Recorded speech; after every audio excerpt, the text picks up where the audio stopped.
I like the combination. Well, I do it fusion. Oh, what's up, you beauties? Welcome to High and Wide Radio, episode number 1 of season 6. I'm your host, Jim Icavone. I'm joined, as always, by Jack Smith and Travis Ballinghoff. If you're listening live on YouTube, watching live on YouTube, make sure you're subscribed and set an alert for future shows. And if you're listening as a podcast, please make sure you're listening and subscribed on Apple Podcast or Spotify to get notifications for future shows the minute we upload them. You can find all of our social media links in one place at hoo.be/hockey. All right, boys, it was a big weekend. Flyers rookie series has officially ended. Rookie camp, I believe, continued today.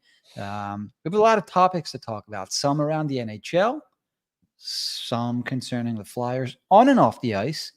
But what do you guys say we just dive right into the rookie camp talk? We have TF checking in. What's up, TF. jabronis? What up? What up? Absolutely. So Travis and I had the pleasure of making the long drive out to Allentown Saturday night. Had a great time, actually. It was a really cool facility there they have in Allentown, right, Trav? What's it called? The PPL Center? Yeah, it was.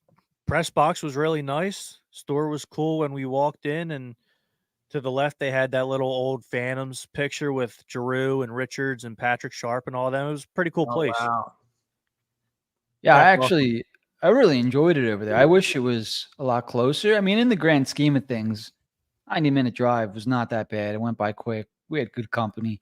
But it's a really cool little arena. My first time in an NHL arena. Kind of can't wait to get back AHL? out there. AHL, what did I say? NHL? NHL, yep. Yeah, sorry, AHL. Slaypool checking in. Hey, guys. Hey, Slaypool. What up, Slaypool? Yeah, it was really cool up there. And, we got to watch some of the Flyers' young studs who were maybe anything but studly Saturday night. We're going to try to keep this positive because I think as far as guys like Denoyer and Forster, like we saw the way this game was being played Saturday night, and it looked like they were kind of playing. I think people were speculating they were playing not to get hurt. That's perfectly fine with me because I don't think those two guys have anything to prove in a rookie game. And the way the Rangers were playing, I was worried that somebody was going to get hurt, to tell you the truth. So we're going to try to keep it positive, talk about the bright spots from Saturday night. Jack, you had a wedding over the weekend, so I'm not sure if you had a chance to watch the game or not. So I was thinking maybe if you had any questions during the show, you can bounce them off Travis and I. I can for sure. I did watch your show. I streamed the first game. I watched the first game while I was rehearsing my speech. The second game I caught none of. That's dedication right there. Yep. It's tough. Probably the best decision. Watch game 1 over 2. Yes, Yeah. from what I heard from you guys, yes, it was. Yeah, for sure. It was.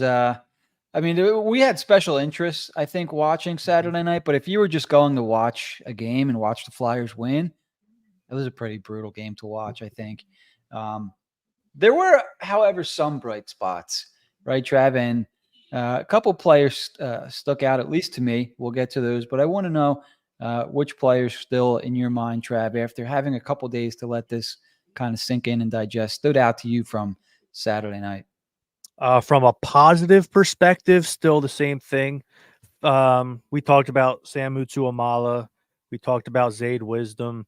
Guy we really didn't talk about, Matt Brown, who it sounds like the front office and the coaching staff was really happy about. Camp invite, who's on an AHL deal. So if he was to get called up, he would have to sign a 1 or a 2-way deal. But this Matt Brown kid, who wearing Patty Brown's number 38, he had a pretty good camp. I think Lappy weekend rookie games. I think Lappy said after the game, Zayd Wisdom, he thought had the best weekend out of any of the players. That's hard to disagree with. And Samu Tuamala wasn't perfect, but I saw some bright spots there, especially on the power play. Yeah, the more I kind of thought about the way Tuamala played, the more I agreed with you.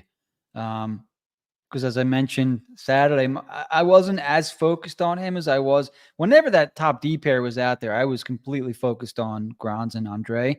But after sitting, talking about Tuomalu during the game, during the game with you, I kind of had my eye on him, and the guy can skate, like flat out move, right? That's the first thing I think that stands out to you about Tuomalu. If he chips that puck past you and you don't get a piece of him, he's gone. Yeah. And they need some guys like that on the roster, right? They haven't exactly been the most fleet of foot team. So it'll be interesting. I think Tuomalu spoke today about being frustrated in the leagues overseas, hasn't played the best, had a good ending to last season in the second tier league in, I want to say Sweden, but it's probably Finland.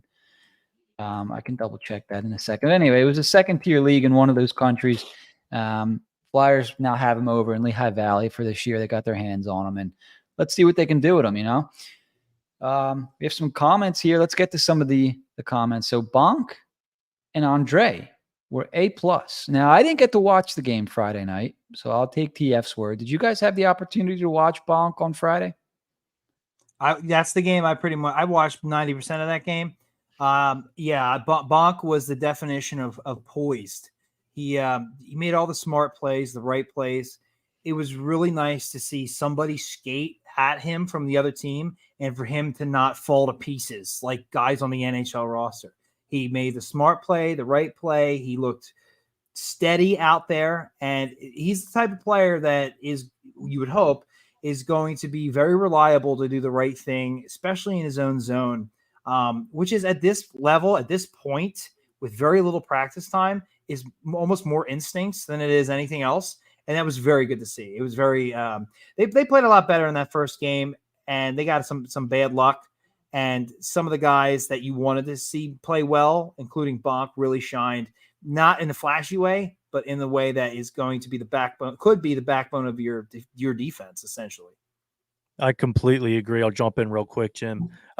He was paired with Jinning now. He kind of changed it on us. Yeah, I hate why they got to do this to us. Him and Jinning were that top pair in game one, and kind of like game two with Granz and Emil Andre, that top pair in game one, they were probably the best two players on the ice for the Flyers. And like Jack said, just steady as it comes. Makes the first pass out of the zone, calm, cool, and collected, like steady Eddie Niskanen. Showed some skill in the offensive zone, showed some skating ability. I was very happy with Oliver Bonk. That's all great stuff, right? That's what you want to hear. And Jack, like you mentioned, like you're not, the flashy stuff is great if he does something cool, but you want to see a lot of the basic fundamental stuff happening, and that he's not intimidated. It's his first game in a Flyers sweater against potential NHL opponents, things like that, guys that are older than him, yada yada. And you want to see him go about his business, and it sounds like he did that. Yeah, especially a first round pick, caught a little bit of flack too. Flyers probably definitely drafting for need, but it's looking to be like it was okay because we need to restock that cupboard. And good to see you take a chance on a guy and he actually turns out pretty nice. I forgot what else I was going to say, but now for the first game, for the first look at him like that, I was very happy. Good stuff. And let's talk about the other player here that TF has mentioned, Mr. Emil Andre. And so this was a guy that I went into the night on Saturday watching for, and that I will be watching throughout camp. Thought he played extremely well. I couldn't find him for an entire period, right, Trav? Because they had him listed on one of the sheets as number 6. So I'm not even kidding you. For an entire period, I'm looking for number 6. Then I look at the other roster sheet they have, and I'm like, this can't be right. Like, I don't see this guy out there. Let me look at the other sheet, and has him as 36. And lo and behold, there he is, 36, paired with Helge Grans, or Helge, however you want to say it. And after I was able to find him and see who he was and what he was doing, I was happy. I'm not going to sit here and juice him up and pump his tires, yada, yada, and say that I was blown away, overly impressed. But he how can I say? he did everything right, I guess. He didn't do anything that made me think this kid's not going to make the team out of camp. He's going to potentially make the team. In the end, do I think he does it? No, but not for lack of skill. I just think maybe for lack of experience, you know. And a numbers game. Yeah, the numbers game. Yeah, it's going to be he might be the odd man out the last week or two, you know, but he looked good Saturday night. Moved the puck well. So something I always look for, especially with the younger kids, is the first pass. You know, are they panicked with the puck? Do they know where the open man is? And do they hit that pass as soon as the puck's on their stick? Right? Because you want these guys thinking ahead. You don't want them. How do I say, if you're thinking out there, you're already behind. Does that make sense? Yeah, you want it to be more instinctual. Right, exactly. And to him, it looked like see puck, move puck. And, you have to know where you're going to move it to if you're going to do that. His on-ice awareness, I thought, was great. And he's a smaller guy, stockier build, but not afraid to play a little physical, right, Trav? We saw a little bit of that. Can get pucks to goal. They had him on the top power play unit, which I thought was cool. With Bobby Brink was the other guy manning the point, but Andre was the only defenseman out there on the power play. Moved the puck well. I put out an article today, selfless plug or shameless plug. Head over to hwhockey.net. You can find all my thoughts on Andre there, but not saying that he is a Kimmo Timonen, but in some regards reminded me of him a bit, the way he was kind of handling the puck and handling himself on the power play. He's just alert, right? Like he just, you kind of just knew where he was, and the puck kind of was working through him, kind of thing, kind of the same way Timonen was, always in control. I don't know. We'll see. It's only one game, so I'm not going to overly pump him up and say he's the next Timonen, but we'll see. That's just who came to mind for me. Was there any of that for you, Trav? I haven't seen enough of him to come up with a comparison yet. Mm-hmm. I remember when he was drafted and I never saw him play before, and kind of like reading things, a lot of people compared him to Ghost. And I'm not sure if that was just because he was a smaller offensive defenseman. He's a lot more physical than Ghost, and that's nothing on Ghost. I love him, one of my favorite players, but I don't think that comparison's really fair.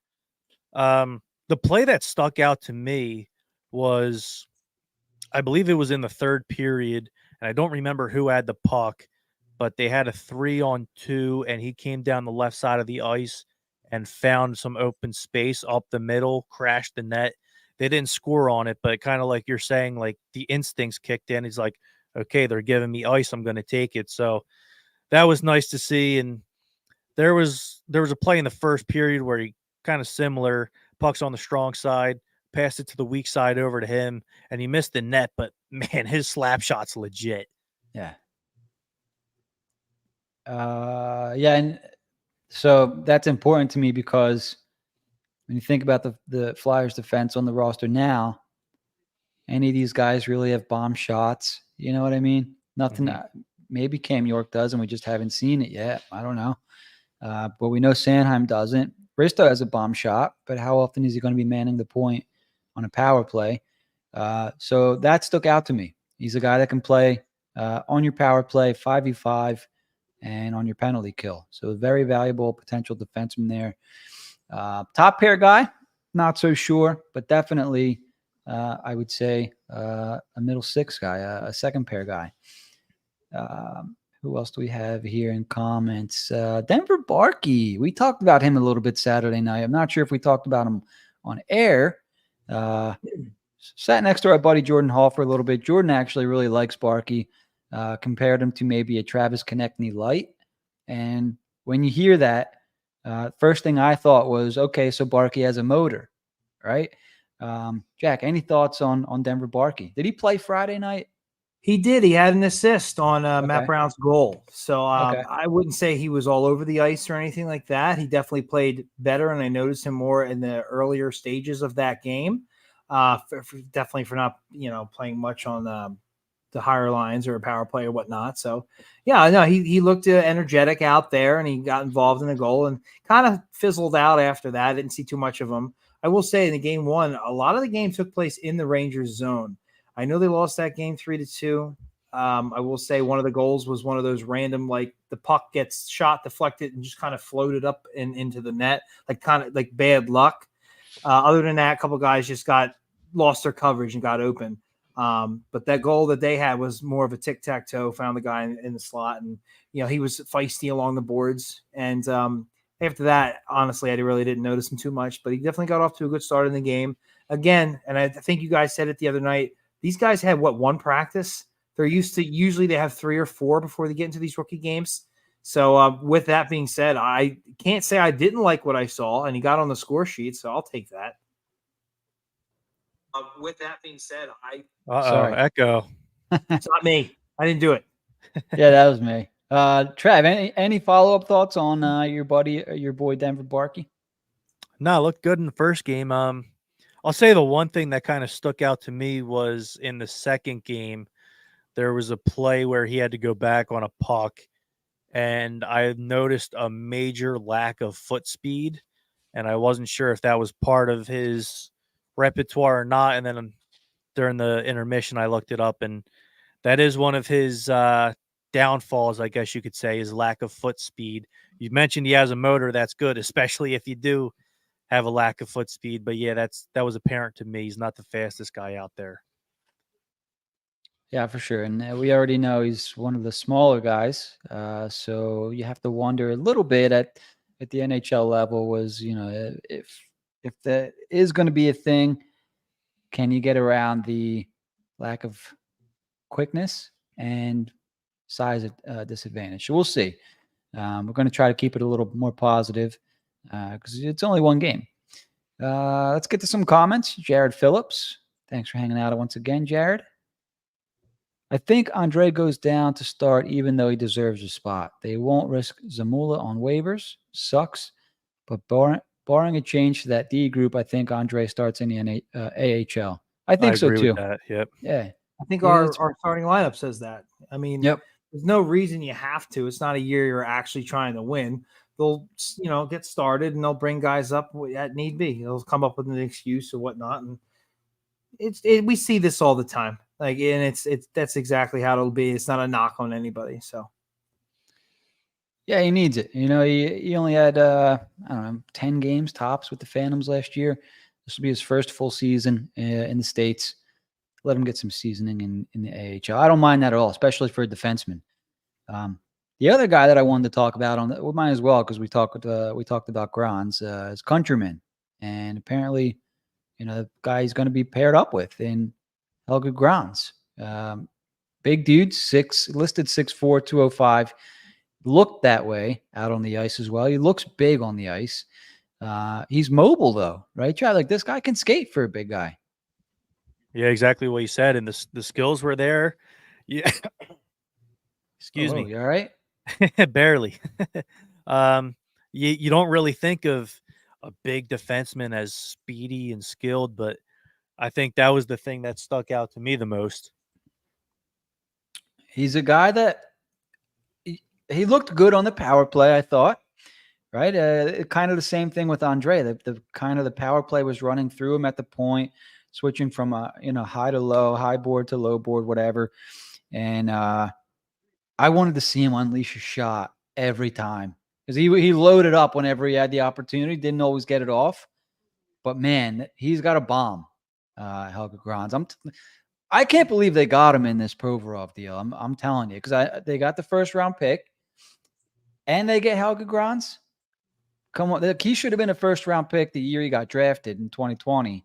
Somehow slipped to the Kings. Now I know his AHL stats are not great, but maybe this is a case for a guy gets a fresh start and has an opportunity. In my opinion, he's the best RHD in the Flyers defensive system right now. He's the top RHD. I have him even over Adder. I know Adder's 24, going to be 25. Yeah, he's on the brink of the roster. He's one of those guys that's probably going to float between the AHL and NHL. But from prospect perspective, Grans I have as the top RHD in the Flyer system. Jack, any thoughts on Grants? I don't believe he played on Friday. So, Okay. but I will say I did read a little bit about him and future. It seemed like he played, and I don't want to poo-poo your point because I agree with you. He played poorly enough last year in the AHL that the Kings felt that he could be a sweetener. Now that has happened before, and these guys have turned things around. He's a guy I'm really going to keep an eye on when things really start to get going. If he can keep the momentum, anything that you see that you like, I want to see if he can be consistent about it, because that's when you can get fooled with guys. They show you something you like, and then when you have to do it for a full 82, suddenly it's not so easy. So, I mean, if he does great, we have something. So, I mean, especially for, I don't want to say a toss-in, but a sweetener, that'd be fantastic. But I that is concerning to me that LA was so quick to give up on him. Yeah, for sure. I mean, but that's the thing. Like, if he was that bad and you're the Flyers, are you like, what do we need this guy for? We don't want him. But I they think took they're the in a opportunity position to just take whoever. However, he's still very young, and they might have just said we're making moves now. We got to make a decision. If we're close, let's just do it. They got a clear cap, which they did, LA.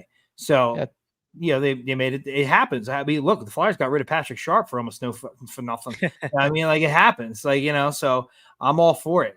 When somebody has the size and the tools, it really is going to come down to how they process the game, aka Phil Myers, and then they can be consistent with it. And in his case, I want to see him be consistent with it. I'm excited. Don't get me wrong. Big right-handed defenseman. Let's go. And that wasn't even the gem of the deal. So it's free money. I'm viewing it as free money. Yes, I would love it to pan out, but if it doesn't, it's still a decent trade. So fingers crossed it does work out, because our defensive cupboard's not very stocked. So this would be great if he is something. Yeah, 21 years old, from Sweden. I hope to see him paired up with Andre with the Phantoms. I'm gonna really like that pair. I'm gonna be watching a lot of Phantoms this year. It's gonna be fun to watch. Funny though, and I don't want to like ruin anything, but people it reminds me of Ghost and Moran. I can't wait to see Ghost and Moran together with the Phantoms. That was me. I was praying for that. I definitely was for it too. Sorry, I said a negative note. I shouldn't be that way, but this is going to be the good version of that. All right. Well, yeah, you hope the development, guy doesn't have 3 ACL surgeries. Jim said he was hoping to see him wind up and take a shot. And there was a play in the second period, or in the second game, where looked like he was going to. They went D to D to D to D to D to D over and over again. I know exactly what point. He finally looked like he was about to take the shot, and the puck went through his legs. And the guy sitting to my right, he let out an expletive. He wasn't happy. Speaking of the guy sitting to your right, I think there was a spy up in the box on Saturday. Took my seat. Very son of a bitch. Very strange. You remember his name, Trav? Off the top of my head, no. We'll blow him up. I took his nameplate, I think. I forgot it, but he was the assistant to the GM. Assistant to the GM of the New York Islanders. Why was he there? It was the Dobber Prospects guy. What's that? He was checking on the former Dobber Prospects guy. Oh. Yeah, we were like, who the hell is this guy? He flipped his nameplate over and everything, so you couldn't be like, oh, hey, Bob, Yeah, like I said, hey, I'm Travis. Nice to meet you. And just, hey.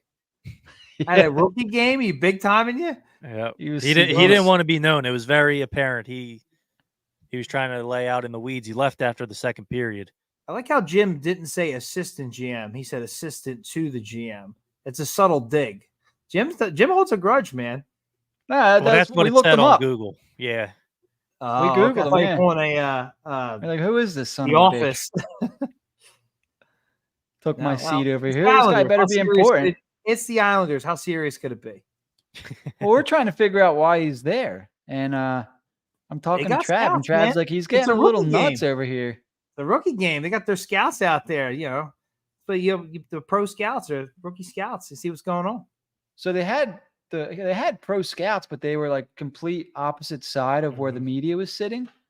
So we were trying to figure out why he was sitting where he was.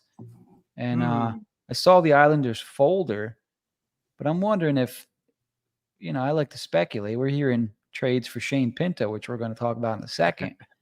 But I'm like, oh, are the Islanders looking for an actual prospect since they don't have any? I mean, that's a valid point. If things go south this year, maybe they're there he was looking at the Rangers, Honestly, he probably was. I mean, that team's going to be in the playoffs. They're probably going to be moving guys for prospects. And if the Islanders things go south there, the way the Rangers were playing Saturday night more so reflects the style of play that the Islanders play, because, man, that was friggin' brutal, man. Yeah, we got bullied.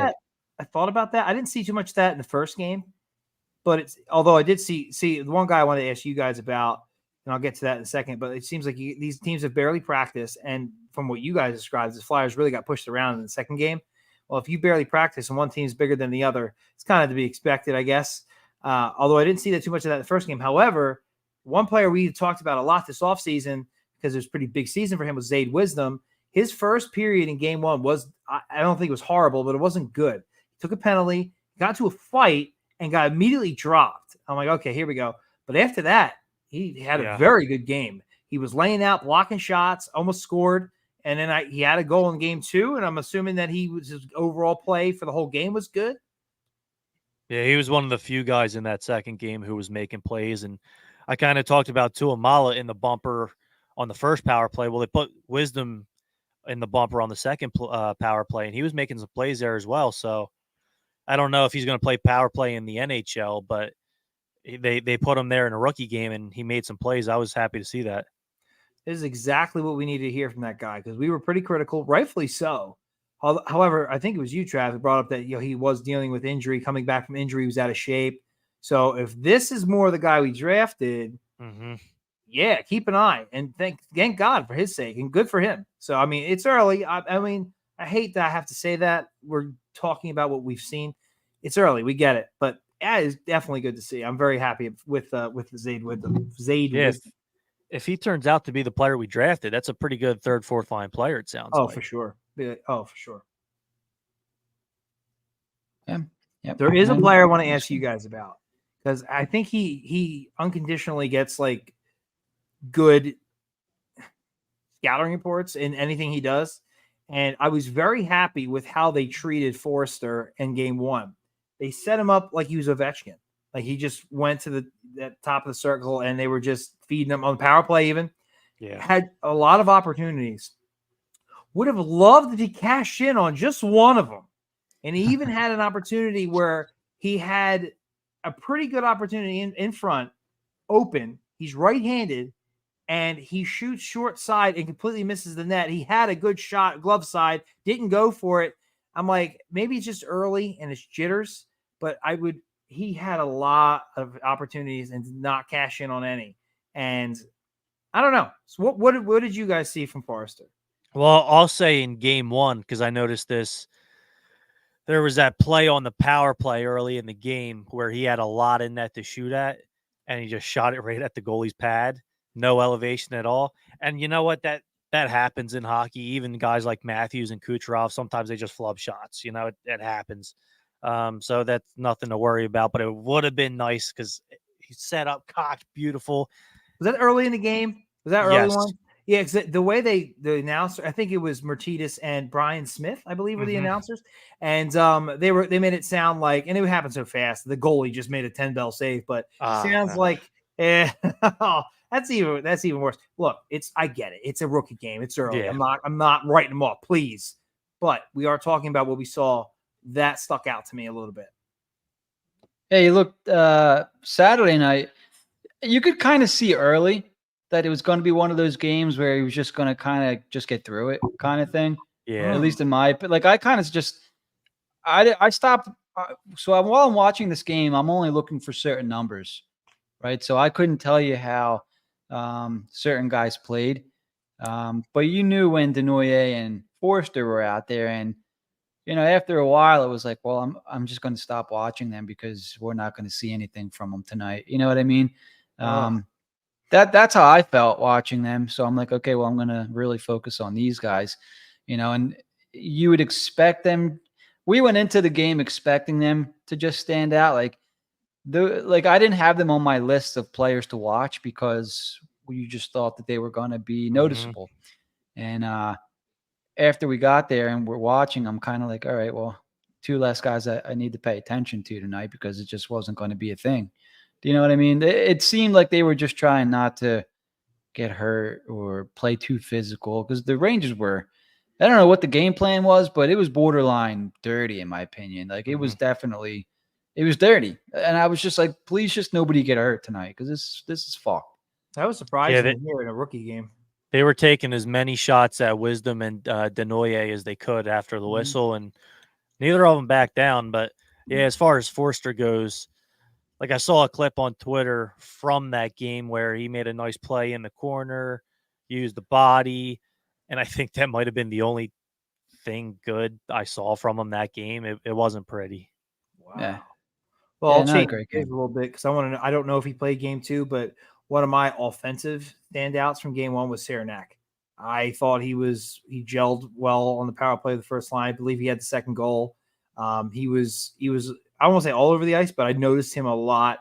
A couple of opportunities. It wasn't like a phenomenal performance by any means, but for where he was drafted, I was happy with his play. Speedy, very fast. Yeah, he's just kind of like disruptive, with that speed and on the positioning forecheck. and Yeah. whatnot. Yeah. So I would definitely take that for sure. And again, I cannot help but see where a guy was drafted, and if he does something I like and really stands out, it does stand out a little bit more because of what, like Forrester, for example. I expect more from Forrester. I know it's early, but I expect more for a guy like that. One, I believe he played on. It looks like they switched some things up, but it looked like he was playing with Forrester and Denoye on that first line, and he maybe even the power play at some point. So I was good. It was almost like a tip of the cap to just get you out there with those guys. So he was a guy that was drafted that a lot of us liked, and to see that performance in that game, it just further cemented that I liked the pick. Yeah, he seemed to be kind of buzzing on Saturday. Like I think he was wearing 45. Yeah. And I said something like, "Man, who's 45?" Because he either has the puck or he's around the puck whenever he's on the ice. Like he's always he's in the play in some capacity. Ended up being Ciernik. So it's kind of funny. Yeah, he could be one of those guys. He could be maybe like it's the steal of the draft potentially. We'll see. I'm not sure if he's not on an ELC yet, is he? I got to double check that. Like he's not going to be playing in Lehigh this year. I'd be surprised. He was like a 5th. I get him and Barkey confused. I think he was a 5th round pick this year. Yeah, that sounds right. Barkey was Barkey 3rd was round. Third, he was 3rd. Because then we got the other goalie in the 3rd round, but I think we had 2 3rd round picks. Do we have a 4th round pick? Yeah, it was Ciernik. Ciernik's 4. Okay. I guess he's going to be Barkey playing was over in Hockey Allsvenskan. So okay. We were talking about he's one of the guys we're going to be keeping an eye on overseas this year. So yeah. I was going to say, just being drafted mid rounds, I'd be shocked if he was anywhere else. Oh, yeah. TF got us. There you go. Cool. All right. Who else from the rookie series? Anybody, or should we move on a little bit? We're about a half an hour in. So what I got to ask, because I noticed him a little bit. I think he played okay first game, nothing special. But how was Bobby Brink? He kind of filed into the category with Forster and Denoye for me for Saturday. I mean, so he's a smaller stature guy, and I'm not over exaggerating when I say the Rangers it was like Toon Squad. It was like you were watching what's that movie Space called Jam? again? It was like that. Like they were just getting dominated physically, and a guy like Brink who you don't want to get hurt. When it was kind of a one-on-one board battle, I think lost a lot of them. Mm-hmm. So yeah, and it just wasn't a good night for the top guys. Which, for me, it was kind of like, all right, if the top guys don't show out, that's fine. But the new guys, I want to see at least that they're competent. And Andre, Grans, guys like that, to Amala, and they were. I learned a little bit about those guys. So I think Denoye, Forster, we don't have to worry about just because they have a crappy rookie game. Big deal, in my opinion. But Yeah, I will say this: we're kind of used to seeing Cam York dominate the rookie games and Morgan Frost dominate the rookie games, and Oscar Lindblom had a big rookie game a couple years ago. I was really hoping to see more. Like my biggest standouts to the second rookie game was top forwards didn't show up, and we got bullied all night. bad. I'll wrap up the first game just based on some observations I wrote in our group chat that night. Apparently, I didn't have the biggest expectations for Samala, and I was happy with what I saw. I was. A couple people were happy with Ginning. I say it right. He changed it, right? So what is it? Ginning. They were Drink happy with what gin. they saw with him, but I still see his ceiling as Robert Hagg. So I agree with you. Yeah. You know what I mean? It's okay, great. He's gonna be a guy. He said he wants to play in the NHL this year today. He's already played in the NHL. He's had a cup of coffee. So, Right. He'll probably lead the team in hits. Yeah. I could see him definitely playing some games in the NHL this year just because his floor's so high. Exactly. And that is that not Hag? Like he's the perfect, I'm glad they're both second round picks too. Just the similarities never end. And I talked about Forrester. I was pleasantly surprised. Matt Brown had a goal. He played. I didn't even know who he was. And Right. Sutherland, I believe, was actually our fifth round pick this year, defenseman. He played with, it's going to escape me. I can't remember who they had him paired with, but he was to a lesser extent another steady Eddie, which was cool. I mean, the fifth round pick, that's great. I'll take that. It seemed like they were more structurally sound game one. I felt they should have won that game. It was a couple of opportunistic plays that, and some bad luck that led to the L, but whatever. I can't add much else. And I guess I'll just finish up with the guy I never heard of. Nolan, was it Mayer? Nolan Mayer, the goalie, played pretty well. I mean, I can't blame the first goal on him at all. He's a guy apparently that they relied upon on last year when they had injuries. He was an ECHL guy, played very well. And I believe he played some time in the AHL, did pretty decently. So, I mean, not that he'll ever be anything. He just seemed to be okay in the rookie game. Yep. All right.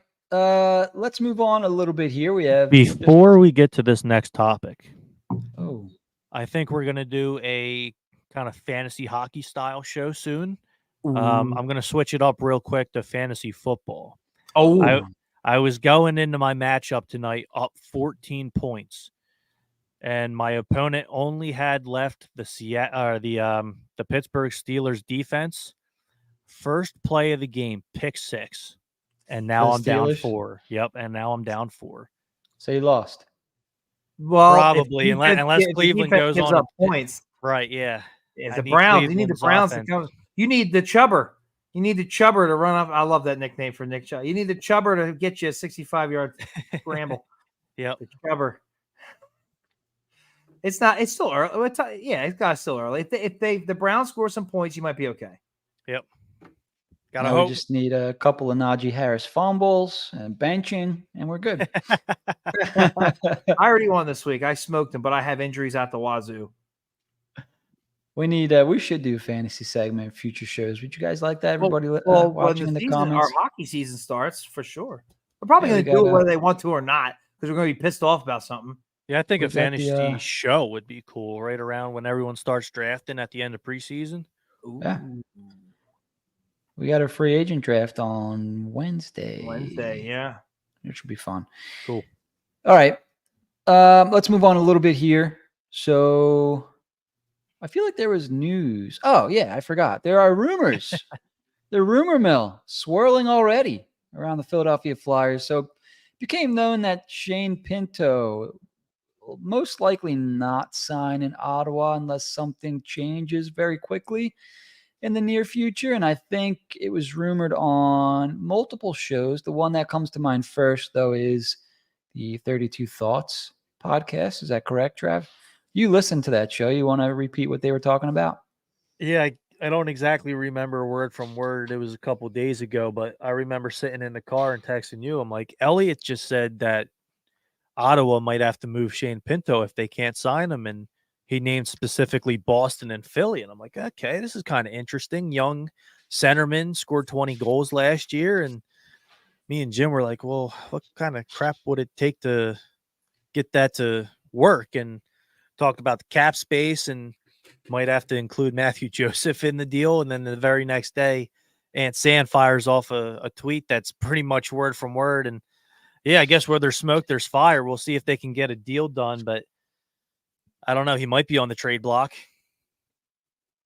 It sounds like he could be. And Certainly hope he is. admittedly, I didn't know anything about really Shane Pinto aside from started out hot last year, was rookie of the month in October.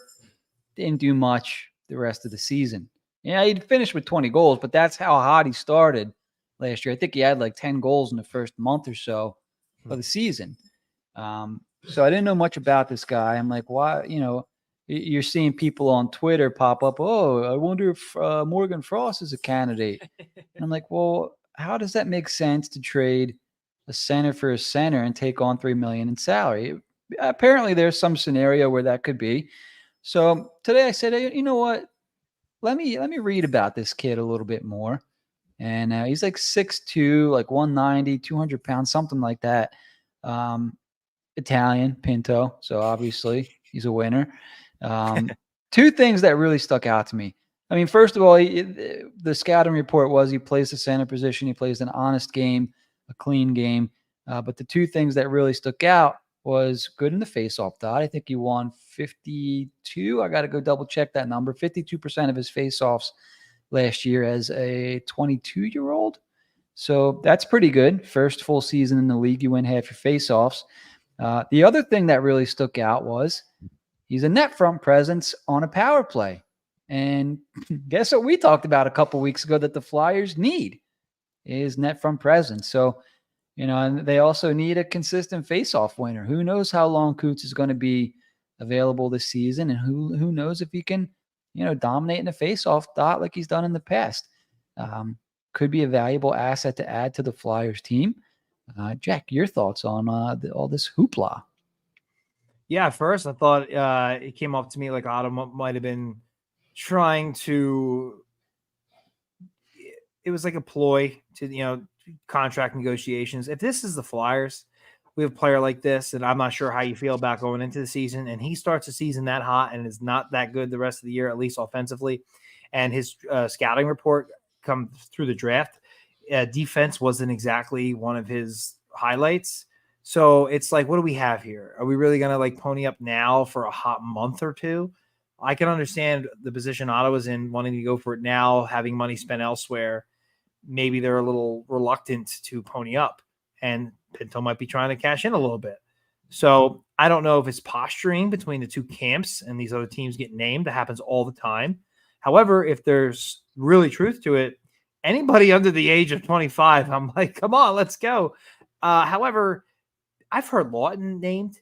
I've heard Frost named. And that's just, to me, it's getting a little silly now. It's like, is this what we're going to add? Do we even know what we have here to be giving? We should also mention that's just random people on Twitter throwing that out. That's nothing's been really reported. Yeah. Yeah. But like people are speculating what you could give up. And that's what I'm kind of getting at. Like, are we really going to like break the mold here for this? Like if a team is in a situation where they want to keep a guy, but can't, and whether he wants out or it's just money or both, you don't start giving up like good assets. You try to maneuver some things and give up what you can. And that's why you would take on salary too, because you're not exactly giving them a first round pick or anything like that. So I'm curious as to where the Flyers stand and where Danny stands and what they want. Boston's been mentioned, and they could probably use some more depth as well. Mm-hmm. And it's very interesting to me if the deal comes to fruition. I don't see any. He in his scouting report, he's labeled a bottom six guy. You know, a pretty good bottom six guy where he could potentially be a little bit higher if his scoring really racks up. 20 goals is great. 20 goals in 2 months versus over the season. There is something to that. Consistency is a thing.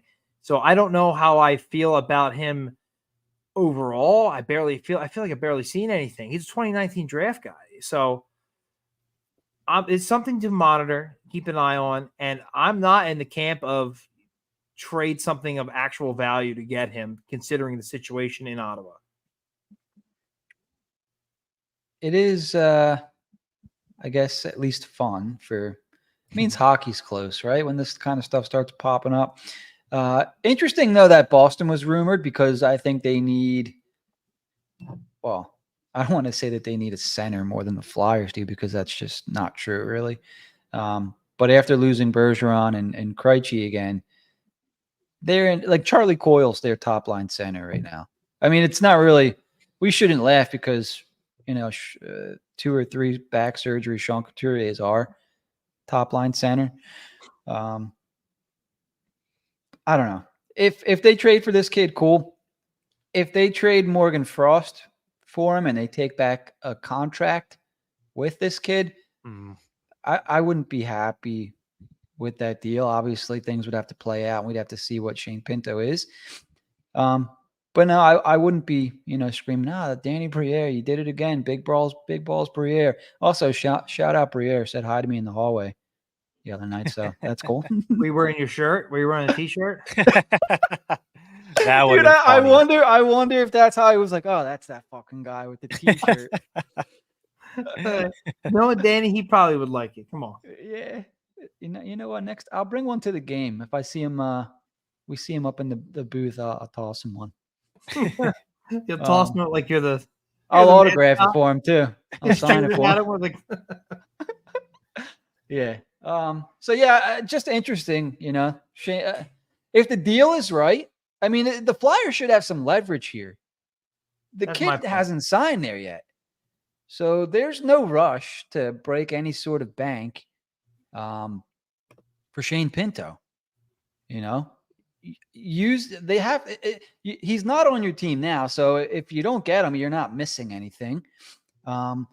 If the opportunity arises where you can get Pinto for, pennies on the dollar for whatever reason, yeah, then you take it, what made more sense for me, Scott Lawton, I think, is a name that we were discussing, right, Trav? And it's like, this is speculation, but the salary matched up with Joseph. Lawton's a very valuable asset around the league. Would be perfect for a team like Ottawa, in my opinion. Mm-hmm. And the thing with that is I don't think I could ever see the Flyers moving on from Lawtz just days before training camp. You know what I mean? Can you imagine the shit they would get if they made that trade with that money for just Pinto? And was there another pick coming back or anything? Because they were looking at getting in Lawton for a first, and that got right. Danny said that's not enough. Could you imagine if he settled for that? Well, the thing is, Pinto was drafted 32nd overall, so I think there was 31 rounds or 31 teams in that draft. So he went one pick outside the first round. You know what I mean? Taking back salary for the guy's got 3 years, Joseph. Well, I get what you're saying, and maybe something should come back. Yeah, because you're doing if the second round pick comes back with that. Okay, now we're talking, but and even then, I'm really going to lose sleep over that. But I don't know. What I'm reading is it's going to be Hell's Ground straight up. Jim's not laughing. I'm sorry. I was reading the comments. What did you say? I said I'm reading. It's going to be Hell's Ground straight up. Would you do it? Can't trade him. Top right-hand D. So another thing we discussed here. Ottawa only has Korpisalo. Now we're talking. Hey, that's a good point. I like that. Yeah, we got a plethora. Well, we kind of kicked around hard. Well, at least I did. I'm not a big Korpisalo fan. No, nor am I. I mean, not anymore. Yeah, so we'll see how that plays out. I wouldn't be okay if it was Frost. No, I don't Lawton, like you guys said, something would have to come back because I think you could get a first plus for Lawton. So if Pinto's in the deal, I'd need Pinto, Joseph, and some. And I really don't want to move on from Lawton. Joseph's a negative too. Yep. He's not a sweetener by any means. Mm-mm. And it's like their contract situation they're in. We have leverage. So why would we, we should be getting more than that or giving up less. Great points. We'll tell Danny. Give him Fedotov. Yeah, there we go. There you go. Yeah, we got a goalie for you. He's in Russia. If you can get I him thought over, we- he's yours. I thought we were going to go this episode without mentioning him. No, never. We Never. might as well mention Zherdev while we're at it. There we go. 3 episodes in a row. Now we're talking. All right, so let's move on just a tad here. Some more Flyers news, and we'll get to the Babs news in just a second because I'm kind of excited to talk about that. So 2 things Flyers are doing. Mark Recchi, who I consider a Philadelphia Flyer, they're going to retire. They're going to put Recchi in the rafters, right? Or they're not retiring No. They're not retiring his number, right? No. Yeah, They wouldn't take it away. They're very no. They would. I mean, they should be because they never should have got rid of him. Maybe the first time because you got Desjardins and Leclerc, but the second time with the lockout, that never made sense to me. Never. I think I started hating Bobby Clark at that point. He got rid of Leclerc and Recchi. Leclerc really only had 1 more year. Recchi had an entire career left, and it's just it irks me because I loved Recchi when he was here. And I really remember more of him from his second run, obviously, because I was way too young for his first run. But when he was traded for Dinas Zubris and more to get him back to add with Leclerc and Lindros, like that team was just stacked. He was so good. The definition of like that veteran you just put on your team and just takes you places. Like he's in the Hockey Hall of Fame. It's overdue, but mostly because he played for so freaking long. Like this is great. I'm glad if he go. I don't know what jersey he wore when he went to the Hall of Fame, but I think he has his most seasons with the Flyers. Check me on that. He's played for a lot of teams, but and he's played for a lot of teams we don't like. But that guy, in my mind, will always be a Flyer. He's phenomenal. He's underrated, especially by management. And I'm happy for. I'm glad he's going to do this. It's fucking awesome. He played 10 of his, I think this is 21, 22 seasons. I'm not gonna count on the air, but it looks like he played just about half of his seasons, half of his career with the Flyers. And 2 stints. Yep. Yeah, 2 stints. Has the record in points in a season, mind you, 123, I believe, and 92, 93? Yep. Nailed it. 53 goals, 70 assists. Excuse me. So yeah. What do they do for these again? They're just doing a Hall of Fame ceremony before the game. They'll probably hopefully they'll like tweet it out, let people know what's going on. Right. They'll give them a little video montage, and then they'll bring all the chairs out at the center ice, and he'll speak. And then they do have the Hall of Fame banners. They're not retiring his number, but it'll say Hall of Fame. They put him up they put his name on the banner thing. Right, like Holmgren, Tocchet, Lindros, Leclerc, Brenda Moore. They did a couple years ago. So, okay.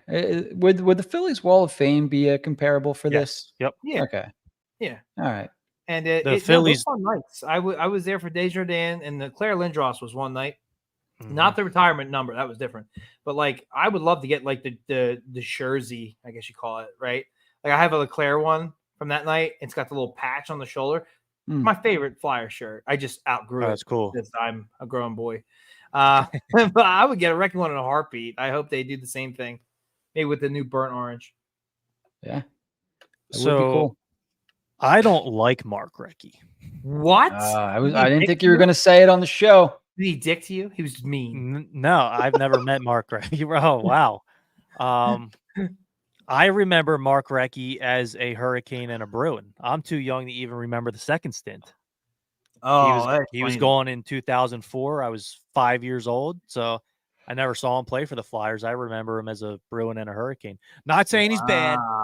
Great. You look at the stats, great career, but I don't know. I just grew up. He was a Bruin and a Hurricane. I didn't like him. He did piss me off while he was with the Bruins, tell you the truth. He wanted to stay with the Flyers, and Clark said no. That's why I'm like, what? Dude, I think he's played with the Penguins twice. Yeah, he's played with Montreal. Yeah, he obviously won a cup with the Bruins. I forget who and the else. Hurricanes. I know back in the day he wanted the Pit. But like I look past that stuff because we screwed up. Like, what's he supposed to do? Retire? Like, you know what I mean? Like he's a good guy, he's a good player. Like, what are you gonna do?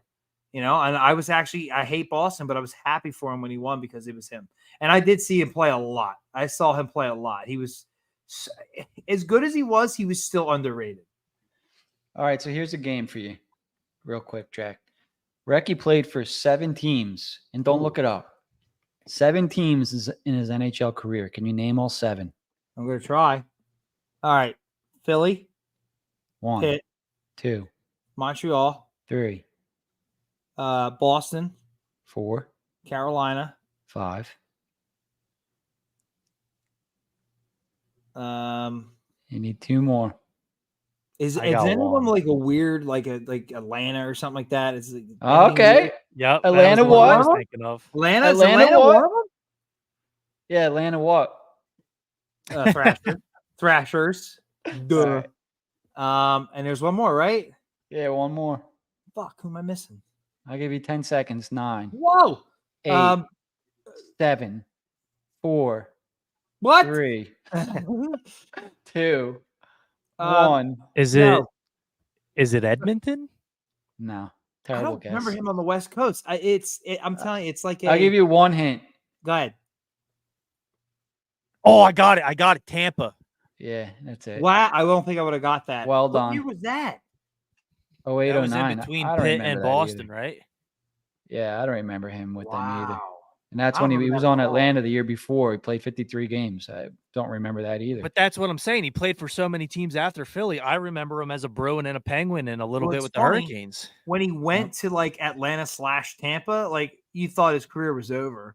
Then he goes to Boston and like, yeah, he should have never left Philly. He should have never left Philly. Oh God, can you imagine him with the Gagnes and the Richards and the Carters? Like Jesus Christ, like Clark can fucking pound it, man. He would have been a good leader for them We're just guys, gonna get man. rid of you for the sake of getting rid of you. Yep. Yeah, expletive. Sorry. I loved Come Recchi on. too. I remember being like, what the hell's, why are we trading this guy? Let him All walk. right. We'll get the good times going here. So the Flyers are going to bring the double logo back to Wells Fargo Center. They already did. The dual logo. They are getting rid of the old corporate one big Flyers logo with the red line running through it. A lot of people have been pretty vocal about this the last couple years. And while I think we all like the double logo more than the one logo, I want to know your guys' thoughts. So, Jack, let's start with you first. Double logo or single logo, and why? So at the end of the day, double logo. And here's my reasonings. I have 2 main reasons. I'm a traditionalist, so I don't like changing anything. So the fact that I'm saying this tells you that this organization was an absolute dumpster fire for way too long. That you need to change everything. And I'm not one to say that, So that's how bad things were. And 2, apparently Ed Schneider had said, you don't cut the logo. And when Ed Schneider says something, it's gospel. So therefore, you don't cut the logo. If I'd have known that before, I would have been petitioning it. So enough said. I'm good. I love it. Let's go. All right. Trav, your thoughts? Yeah, same way. I like the double logo. Cutting the logo in half is just dumb. It looks dumb. I guess it works for some teams. I don't really agree. I think the double logo looks good. And like Jack said, Ed Snyder didn't like the single logo, so you should have kept the double logo. But that's Chuck Fletcher for you, baby.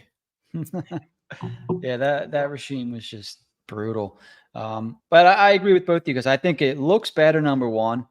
Now, I'm not going to sit here and say, oh, I'm real passionate about the double logo, yada, yada. So here's my thing.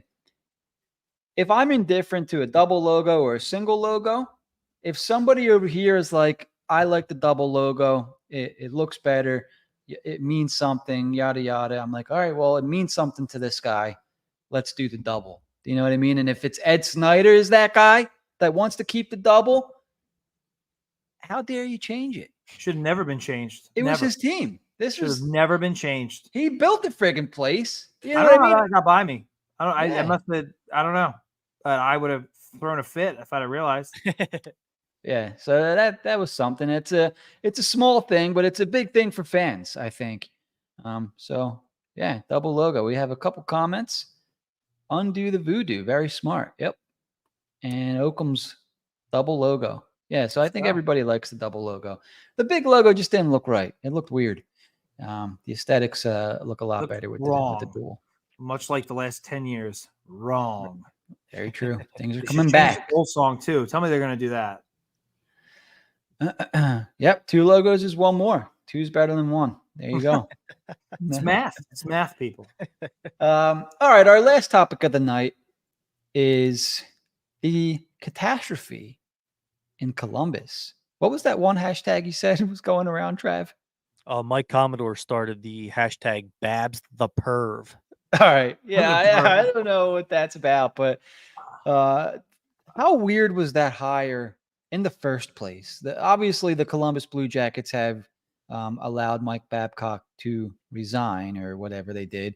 But from the start, like the team, the way that they're rebuilding, they draft Fantilli, who's going to be the absolute star of their franchise that they've never had. I mean, say what you want about Rick Nash, but Adam Fantilli is going to be an absolute stud for Columbus. Break whatever records they got, yada Did yada. you draft him? You drafted him, didn't you? I did, yeah. I did. did. I was going to say, I'm sorry. did. What? Yeah, he's going to be a flat out stud for them. But anyways, he's going to be good. They have a very young team. Obviously, they have players like Janner, Gaudreau. They have some older guys, Provorov.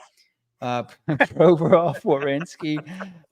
And they bring in a guy like Mike Babcock, who I don't know how many teams he actually fits, but to bring him into a team like this made absolutely no sense for me. And then so just in case you've been a little busy or living under a rock, apparently it came out. I assume it's some of the players leaked it to the Spit and Chicklets guys that I'm going to try to frame this as innocent as I've heard it. That I'll cut you off real quick. Yeah, go ahead. I believe it was a former player. I don't know who. It was a former player who heard it and told Spit and Chicklets.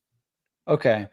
All right. And if you can describe it better than I can, feel free to jump in. But apparently they were doing this thing where Babcock's trying to get to know the players better, So what it sounded like was these guys were putting their phones up through what's the airdrop thing or whatever. The contents of their phone were visible to whoever was hanging out, I guess, right? Something like that. Or at the very least, Babcock was looking through pictures and conversations, yada, yada, in their phones. And his reason was he wanted to get to know the players better or whatever. And maybe it was an innocent thing. I'm assuming that it was an innocent thing, okay? Having said that, how weird is that? Mm-hmm. My whole thing from the beginning, if you want to get to know somebody, have a conversation with them, talk to them, hang around them. Trav, imagine I said to you, let me see your phone. I want to see what you got in there. Let me see what kind of person you are. Let me figure out how I need to judge you. Mm-hmm. You know what I mean? Let me see what kind of, are you a scumbag? Or are you family with kids? Do you go out on the weekends? What do you got in your phone? That's none of my business. It's principle. Babcock is the boss. He's the boss of that team. Imagine your boss at work going, let me see your phone. Let me rifle through your phone, your text messages, your private conversations, your private pictures. It's none of his business to even think about asking that. You know what I mean? And so apparently some of the younger guys they felt uncomfortable is what was coming out, and rightfully so. Because I think if you're one of the older guys on the team, the odds that you're going to have an issue sharing family photos or what you did over the weekend with your coach, probably not as much of an issue as if you're 21, 22, 23, especially in today's day and age where, people are taking pictures of themselves, yada, yada, and sending it to each other. Who the hell knows that's the thing. It's none of his business what's on anybody's phone. And people want to say, well, who cares? It's just the phone. And, these kids felt uncomfortable. Like they're so soft in today's day and age. No, that's not the case here, right? Because if you're one of the younger guys and you're fresh into the NHL, this is your first coach, your first boss, You don't want to be the guy that says, no, I don't feel comfortable with you looking through my phone. You want to try to make good impressions. And all of a sudden you're put in this situation where, do I have to look like an asshole in front of everybody? Will my coach look at me a certain way if I tell him no? That's such a bullshit situation to be put in. And for a guy that's already known for being a prick, I was going to curse, to not have the awareness to see what he's doing to, I use the words doing to other people, but I don't mean like he's harming them.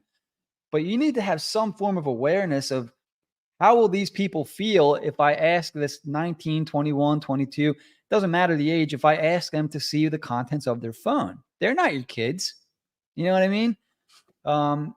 So that, coupled with all the BS stories that we've heard from in the past, it bothered me a little bit. And when I saw people on Twitter kind of choosing sides for whatever reason, because that bothered me too, the whole choosing a side and, oh, the Chicklets guys are such pieces of shit.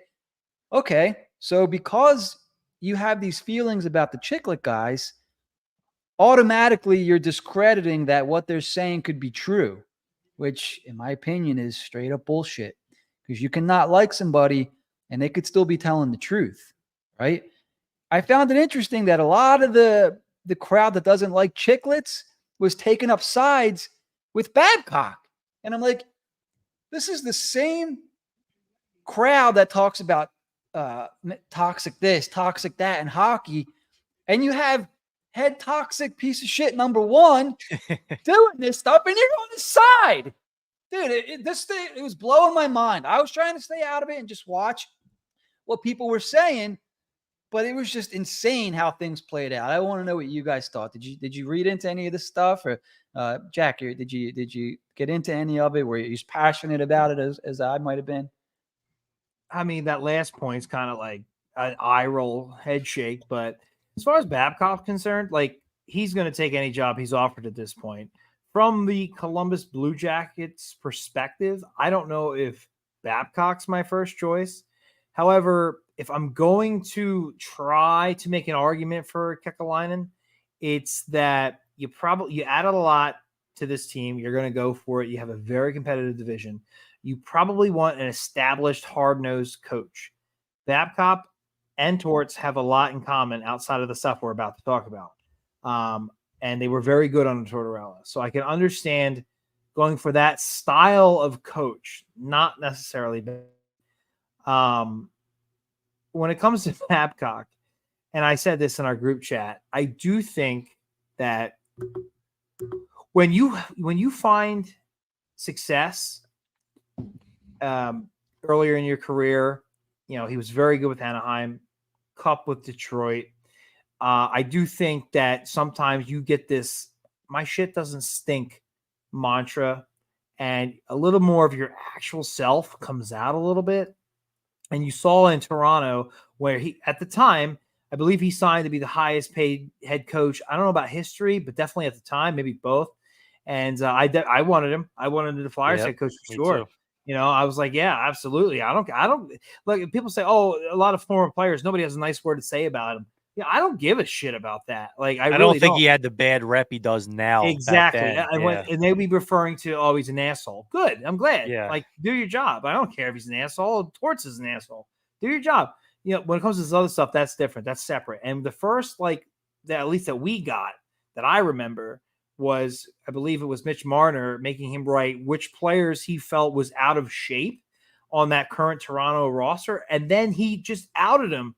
Like, he just read it to the locker room, you know? So a part of me is how can Mike Babcock be this, like, unaware of where we are in today's society, where you can't even mispronounce something or, you know, think the wrong thing, but you're going to ask of this. Like, even it's not appropriate ever, especially today. And you're going to do this and make it seem like, oh, I want to see if they're screwed up players. Well, one, it's private. It has nothing to do with you. That's some BS. But then there's a second, like, leg to this. Like, he typically will get information from players and use it against them, whether it's on that player or about other players. So he would probably fishing for something to have on people as well. And that is just another reason to just be like, this guy he's just Weird. for a hockey coach. He's creepy. Like, he's a creep. Like, you cannot have that. Who would follow that guy? Who would take him seriously? And the weirdest thing is he didn't even apologize. He was like, "Oh, well, thanks for the opportunity. Good luck," kind of nonsense. As that tells you where he's at. Like, he's that guy who is like screaming obscenities and racial slurs. I'm not saying Babcock said that, but he ain't changing. He is who he is, and the game has moved past a Babcock coach, and I think they tried bringing in an established guy with success who had a championship to go with their squad, and they just, if there was anybody else but this goofball, would have made sense, but I don't know who else was available. He's been out so long, you'd think he'd learn something, but I feel like he was in seclusion the entire time. To come out and be like this is just baffling. I've never seen anything like it. Didn't even make it to training camp. Makes Columbus look completely ridiculous. And yeah, I mean, at the end of the day, it was the right decision. I can't believe it. Yep. Am I on mute? No. I hear you. Oh, Hi. sorry. Yeah, I'm sorry. Good points there. It's just the whole situation. It was a recipe for disaster almost instantly when they hired him. It was like you could have hired literally anybody. The assistant coach that you made coach after Babcock left, you could have just did that. Anybody but this freaking. I remember hearing stories of him making Mitch Marner go around and tell guys what they were doing wrong in the locker It was. room. I brought that up. Oh, you did. Sorry. Made him write a list of who was out of shape. Yeah, and the Oh, work right. ethics too. Yeah. Yeah, and then he read that. Not Mar. I think he either made Marner read it or he just read it, like after he had the information. Which is why I was saying, like, I feel like he was fishing for more than just, oh, are you a good guy or not? Right. Like, he's probably fishing for some shit on some guys. So he just didn't learn. Like the guy is just But Jim, is in what he is. today's sensitive world, how could you not be that self-aware? On top of one, it's creepy to begin with. It's a complete invasion of privacy. And then where we at our society today? Are you nuts? Are you insane? Like, why would you? No sense. And he doesn't even apologize. It tells you he is who he is. He's never changing. He's done. He's finished. He'll go home and think he never did anything wrong. He'll probably think he got screwed. I'm starting to see more and more of it. People kind of call for Kekalainen's head a little bit, but here's my thing.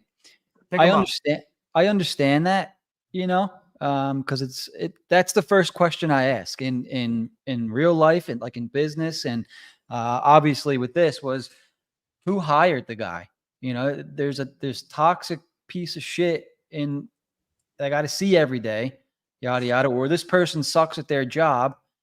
Who hired them, right? Because whoever brought them in is the real problem. What did they see here that they brought this guy in? With Kekalainen, so here's our thing. So from on the outside, we think he's done a good job with Columbus. He's kept them competitive. It seems like year after year, it might not be the same player, but they have star players, right? I think they need star players on that team to keep the fan base coming. But in Columbus, I think maybe he's starting to wear out his welcome a bit, is kind of the tone that I get from some of the fans or from some of the Columbus beat writers a little bit. I hope they people are fire him pissed. because Columbus has been a thorn in our side. I do. And he made a bad decision. I think he wanted a Torts style of coach and took somebody who was out of the game, who he didn't quite realize was as crazy as we thought he was. I don't know what the other options were. He wanted somebody who was established, who was a winner, and it was a hard-nosed coach because he saw success under that similar style of coach. I mean, when you look at the accolades and the style of coaching, the Torts and Babcock are pretty similar. They each have a cup. They each are assholes. And I mean, think about it. They're no nonsense. I mean, it's similar. Now, the biggest difference is it had to be relieved for. But when I look at the Columbus Blue Jackets, they try to spend money. It's people don't really want to go there. He's had Panarin there. He's made so many trades with Chicago to keep that team afloat. He's moved everybody under the sun. Like, he traded for Seth Jones. Like he traded Panarin to get him, and then remember he loaded up and went for it, and it still kept that team competitive. He makes trades. He drafts well. Like he does everything a small market team you need him to do. He's the Billy Bean of the NHL. So if they fire him, good, because he's in our division. And that'll make, I bet you Columbus will start, you'll start to see them. Okay, he made a bad coaching call. Happens all the time.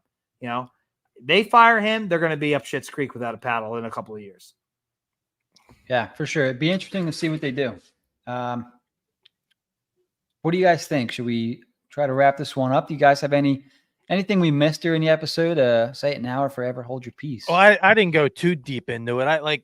I wasn't on board with the hiring at all when it first happened. What has this guy done to deserve a second opportunity? I haven't seen a reason that he deserved one. So I didn't think anything crazy like this would happen, but I'm not surprised that something crazy did happen. And I kind of wonder, like,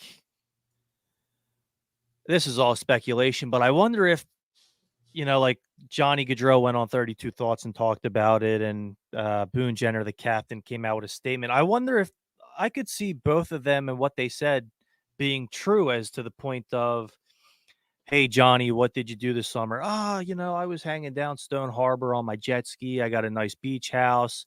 I have a newborn. Oh, cool. Let me see a picture of your jet ski. Oh, let me see, and you just kind of flip the phone, or you put the Bluetooth on, and up goes the screen, and then you close it right out. I could see something like that. And then, Babs is like, oh, yeah, I play a lot of tennis and pickleball, and I like to fish, shows them a picture of the boat.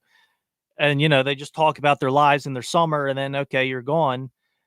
And then when he goes to a younger guy, he takes advantage of him. Because Elliot said today, the real kicker in this is that there was a meeting, not even at a Columbus facility. I don't know if it was his house, a player's house. I don't know. But Elliot said Babcock took the player's phone for several minutes and just went through it. That's where you draw the line. Like, if Johnny and Boone, because I'm seeing these guys get dragged about being liars and dishonest. I don't know. Maybe they did lie about it, or maybe just their experience was different than the younger guys. But what Babcock's and what it sounds like he did to the younger guys totally crosses the line. And if he's a CEO or a boss or any other corporate company, he's fired immediately, right? Like, it was just so weird. And you wonder what the hell he was looking for going through text messages. Is he trying to see if the player's talking shit on him behind his back, or maybe he's a perv like Spitting Chicklets and Commodore insinuated? Maybe. I don't know. Not saying he is. It's a possibility, though. He's going through players' camera rolls. That's weird as shit. So the fact that he did something dumb again, and like Jack said, he didn't even apologize. I think he's so friggin' brain dead and so old, and he's just not in touch with today's athlete. He shouldn't have been hired. He should have been fired. And kind of like what Jim said about picking sides, what the hell was that shit? You can't wait until the two sides, speak their side and the investigation's over. It's, no, Spitting Chicklets, they're unreliable. And yeah, it was a wild week, man. A lot of good, funny memes out of it, but it was wild. For sure. I got to ask you, though, was a lot of those people siding with, I don't want to say siding with Babcock, but really just not liking Spitting Chicklets? Was there a lot of Flyers fans doing that? Ooh, I didn't see Flyers fans. But, remember the Meachkoff thing that came out, and people were really upset with Spitting Chicklets about that. So I am curious if there's just a little carryover from that. Yeah, I honestly didn't see many Flyers fans talk about it. More of it was national national writers, podcasters. That's surprising to analysts. me. I know people don't like, I mean, I don't mind them, but I know some people over time have disliked them a little bit. But that's surprising. This is pretty cut and dry. Like, you don't do this, no matter who's supporting it. I still don't think they made up that Mitchkoff thing. I believe, whether it's right or wrong, someone told them that, and it was someone they trust, and they believed it. I hope it's wrong, right? But I don't think they just randomly made that up for clicks. And I'm not going to defend anything, because you may very well be right. I do know that what's his name's he's a little bit of a Flyers hater. Take that for what you will. Ryan Whitney, yeah, 100%. Yeah, Whitney. It makes sense why he would be. Yeah. I'm not saying he just came out of the blue, but What's the Michkov thing? I don't remember. he's a shithead teammate, and what else was it, Trev? Yeah, he kicked the guy or spit on a teammate. It was the I've week heard after the literally draft. They nothing came out else with nothing else since, like before or since. Heard nothing else, but like Biz works for the Coyotes, right? So maybe someone in that Coyotes organization was pissed off that Michkov didn't want to go there. So he made up a lie, told it to Biz, and it was someone Biz trusted. And he was like, oh, well, I heard that Michkov's a shitty teammate and he did this and that. And it could have been all false, but Biz believed it.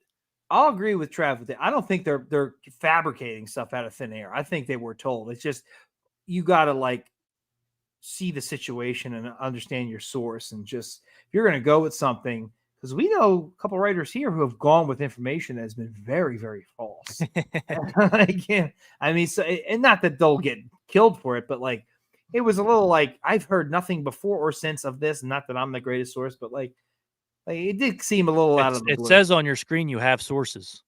I do, but they're my old roommates that I lived with for 30 years before I moved out. There's nothing wrong with listening to both sides, waiting Right. until the investigation's over, forming an opinion, but to jump down someone's throat and just call them a liar, like the Blue Jackets fans went crazy on them, and they're still pissed off. And I think the Blue Jackets fans should be grateful that this ended now rather than a year and a half from now, and it just prolongs everything. I agree with that, and I'm shocked that they're going after Kekalainen. I'm like, you're not going to realize what you have till it's gone. That's all I'm going to say. Well, this Like, is how for instance, kind of. You know how they talk about coaching trees, like in the NFL, a GM tree. Bill Zito learned under Kekalainen. Probably should have been our GM, but they had to have Chuck Fletcher. What's he doing with Florida? How they doing? I'm just saying, like, you're not going to know what you have till it's gone. And it's not exactly like you're a destination. And that's with you having a good record. Flyers have a bad record. We have trouble getting people in here. Once we're better, people are going to want to come back here. Columbus, they can have a winning record if people don't want to go there. Or the current players that are winning want to leave. It's like it's going to be a problem. You're going to need to draft well and do other things well. They're going to be, I'll just leave it at that. Yep. We'll see what happens. But the drama has started already this NHL season, and camp has not even gotten underway yet. Well, rookie camp, I guess. So I'll say one last thing. Screw the Blue Jackets, and Jeff Carter is your daddy. Jeff Carter was there longer than Mike Babcock. They still hate Jeff Carter. It's hysterical. Oh, my God. I mean, they should. I mean, the friggin' guy wouldn't play for them. Did he actually play in games? Yeah, he played. Yeah. Half. Remember when he locked himself down the shore, shut off his phone for a little bit? No, I don't think I ever heard that. So apparently, Rick Nash and like two other guys drove to the Jersey Shore to like talk to him. Like he had like a week. It was the summer. He had like a week where he just was at the shore and just shut it all down. Like I do remember nobody could get a hold of Richards or Carter for like a week. I do remember that. Yeah, it was bad. At least I didn't know that about Richards, but I remember at the time, I'm like, at least Richards is going to LA. You know what I mean? Like, Carter's got to go to Columbus. Ohio. I'm like, yikes. Yeah. I remember watching Carter with Columbus, and I'm like, you could just see the guy does not want to be there. Like, he looked like shit. He still put up 25 points in 39 games. But you could definitely tell he didn't want to be there. There's a lot of high and wide shots there. A lot, yeah. That is a lot of free advertising. All right, boys. What do you think? We're almost an hour and a half in. We got camp starting later on this week. We want to wrap this episode up? Yeah. I guess we should. Nick Chubb carted off. Ooh. Yeah, after I said the Chubber's got to help you out, he gets carted off. Who's their backup? I almost always want to Kareem Hunt. Yeah, that's the name I want to go to, but I know that's not it. Is it? Do they still have Dearnest? No, it's Felton. Something Felton. Dearnest is in Jacksonville now. Huh. Anything you want to know about RBs, I can tell you, because I've been scouring that friggin' list for You asked the 3 question. weeks now. Where's Corey Clement? He's not on a team. Where's Bryce Brown? Who's Bryce Brown? Did you he just was make a name up? he was Shady's backup for a couple years, and he was really good, but he kept fumbling. Oh, I remember that dude. Oh, Number Shady, 34. biggest scumbag on the face of the earth. Whoa. You Dallas disagree? Cowboys owner LaShawn McCoy. LaShawn McCoy, he owns the Cowboys, tipped a waitress 17 cents. Asshole. And he spoiled What if he got bad service? He's bad. Yeah. Bad service. Oh my God! Speaking of, I'm not He going to put this spoiled, restaurant on Avengers. blast. Speaking of bad service, had the worst restaurant experience in my life 2 weeks ago. Really? I thought you were Restaurant gonna in- say Saturday night. I forever love to get that's a a great seat. place actually. Yep. Yeah, it took forever to get a seat, but pretty good little spot. Blenders out in Allentown by the PPL Center. Make sure you stop by if you go out to a Phantoms game. Good wings. Great wings, yeah, and great cheesesteak empanadas. Yep. Yeah, that was my choice. I want to hear about your bad service, Jim. A bad service. Oh, so I'm not going to put the name on out there, but it was a little Italian restaurant in Paulsboro, New Jersey. Worst experience of my life. Like you ever watch Kitchen Nightmares? Yeah. Oh, you told me about Like it was one of those jobs, like fighting in the kitchen. You could hear it out in the dining room, but like everything that could go wrong before that had gone wrong, and that was like the cherry on top. It was like, yes, we got the kitchen fight to top it off. Nice. Now let's get the hell What out did of you here. tip him? 17 cents. I still so I How about that? according how about to my girlfriend, I over tip, but in this case, I took a couple bucks off. So I tipped just right. And LaShawn McCoy couldn't do it. What a piece of scum on the bottom of my shoe. All right, let's really wrap this up. Let's go watch some football. Flyers camp starts later this week. Hockey's back, ladies and gentlemen. We'll be back next Monday. That's going to do it. Bye-bye. P. Peters. Carson Bjarnason. Yeah, you